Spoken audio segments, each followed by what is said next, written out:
क्या तुम निकल रही हो दुआ? आज बाहर कुछ जरूरी काम निपटाने हैं। ठीक है मेरी जान।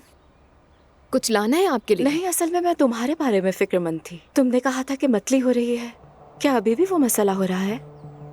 मैं ठीक हूँ। क्या मतलब कि मैं ठीक हूँ? डॉक्टर को दिखाओ, अगर कहो तो मैं भी तुम्हारे साथ चलती हूँ। नहीं हफ्सा, अभी जरूरत नहीं है। क्या वाकई बच्चा आने वाला है? हाय, मैं तो एक्साइटमेंट से मर ही जाऊंगी। हफ्सा आप बहुत ही क्यूट हैं। दुआ देखो, अब ज्यादा जिद मत करो। छोटा सा प्रेगनेंसी टेस्ट है, वो करवा लो ना। ठीक है, कर लूंगी।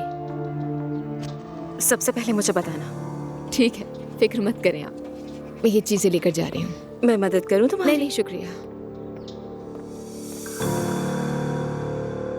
जुलकर ये क्या लिख रहे हो? मुझे कुछ समझ नहीं आ रहा। मल्टीप्लाई किए जा रहे हो।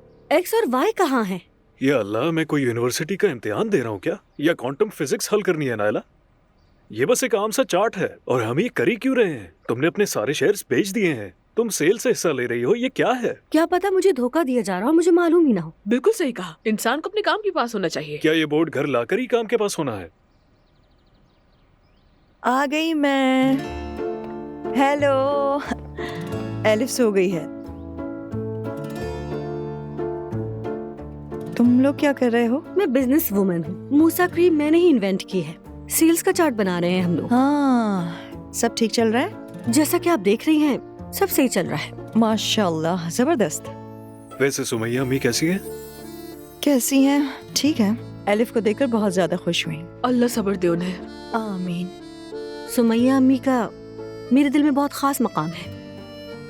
वो भी आपको पसंद करती हैं। और बाकी लोग कहाँ हैं? नजर नहीं आ रहे नाइला। वैसे घर बहुत खाली लग रहा है। अम्मी दुआ खैर पर गई है, थोड़ी देर में आ जाएंगी, फिक्र न करें। वो हमेशा दुआ की बात करती हैं। हाँ, हमारे यहाँ ऐसा ही है। यानी ये समझ ले, ये घर दुआ की बदौलत ही चल रहा है। सच में? क्या मतलब? मैं समझी नहीं, कौन सी दुआ की बदौलत? हाँ, फिर हमें बता देना चाहिए। मैं समझाती हूँ आपको पूरी बात। जुलकर, तुम पहले ये बोर्ड साफ कर दो। मेरी साहिबा, हम अपनी तारीख बताना शुरू करते हैं।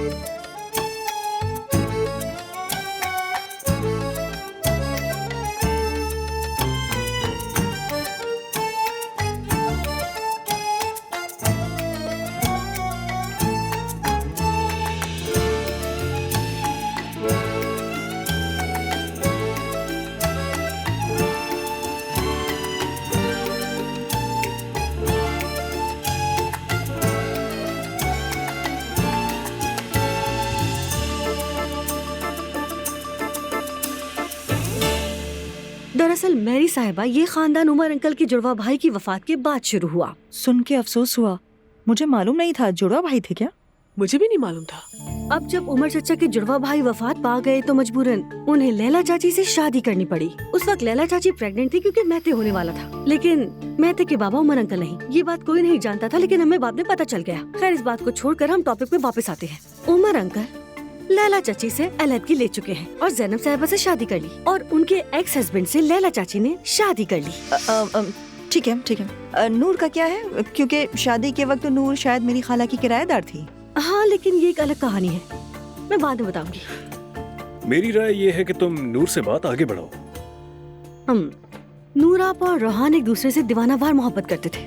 हाँ, बस जब वो भागने वाले थे, उनकी जबरदस्ती शादी करवा दी गई, मगर उनके शौहर ने उन्हें धक्का दे दिया।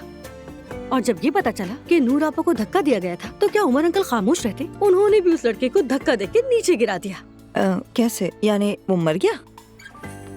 नहीं, वो जिंदा बच गया और दुम दबा के भाग गया। फिर वो मेहर से शादी करने वाला था। मेहर के बाबा नूर आपा के साथ कारोबार किया करते थे, जो कि नूर आपा के लिए मुनासिब नहीं था। हमारी नूर आपा शादीशुदा थी, इसलिए वो उन्हें नहीं बता सकती थी, तो ज़ैनब साहिबा के पास गई। लेकिन सच कहूँ, मुझे ज़ैनब साहिबा पर बहुत अफसोस है। अर्तुरुल नूर आपा को भूलने के लिए और उमर अंकल भी उरूज को भूलने के लिए ज़ैनब साहिबा के पास आ गए। ये तुम क्या कह रही हो नाइला?